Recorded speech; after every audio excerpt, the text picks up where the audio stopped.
Thank you so much for having me. A lot has been said today and everything is actually valid. I believe in a problem shared is half solved. Most of the time when people experience a lot of maybe bias, stereotype, discrimination, racism, name it, some people internalize it.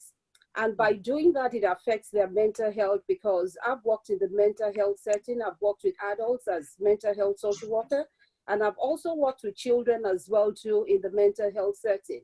So when people internalize things, it does affect their mental health. So what I would say to people is that when you experience such, look for the right person that you think can support you. I've had numerous calls as a pastor in the community. I would have other pastors from churches ringing me. If a church member has issues with social work, being a social worker myself, and, I'll be able to put, a bit of support and advice in place.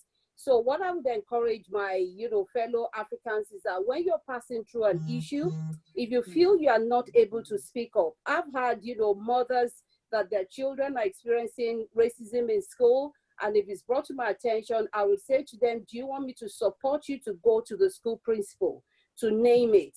Because most of the time when you name things, then it can be resolved. I live in a very small community, a very small village. All my 3 children, all through their primary school years, they experienced racism.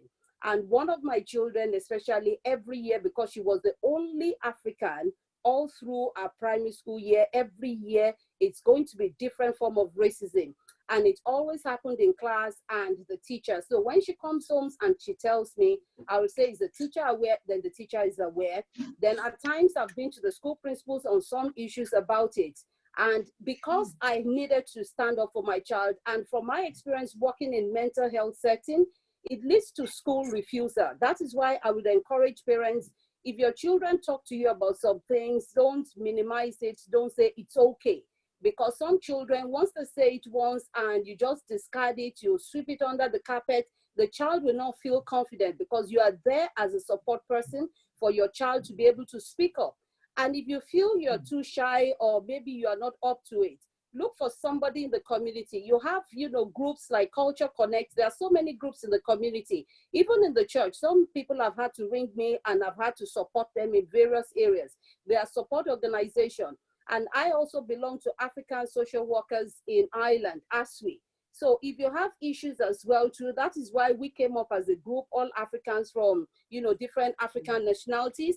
You can try and contact us. So we see how we can support you, how we can advise you as well. There are so many support network out there, but most people are not aware of it.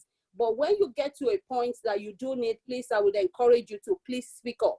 I'll also encourage you as well. Your self-esteem goes a long way. Wherever you're working, your self-esteem will speak for you. You will pass through some things, but don't be discouraged by all the ordeals you pass through.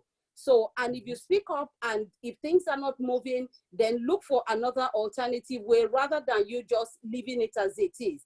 I've had to stand up for myself, because fortunately and unfortunately, most places I've worked in Ireland, I'm always the only Black person. And I've had my caseload. My caseload was massive, more than my others. And I had to go to my, line manager. I named it. And when he realized I named it, things were a bit different. So at times it's good to name it, take the bull by the horn. And if it doesn't resolve, then look for the next way to do it. So I'll just leave it as that, because I know we're short of time. So if anyone has any kind of question, maybe we'll take that later. Thank you for having me.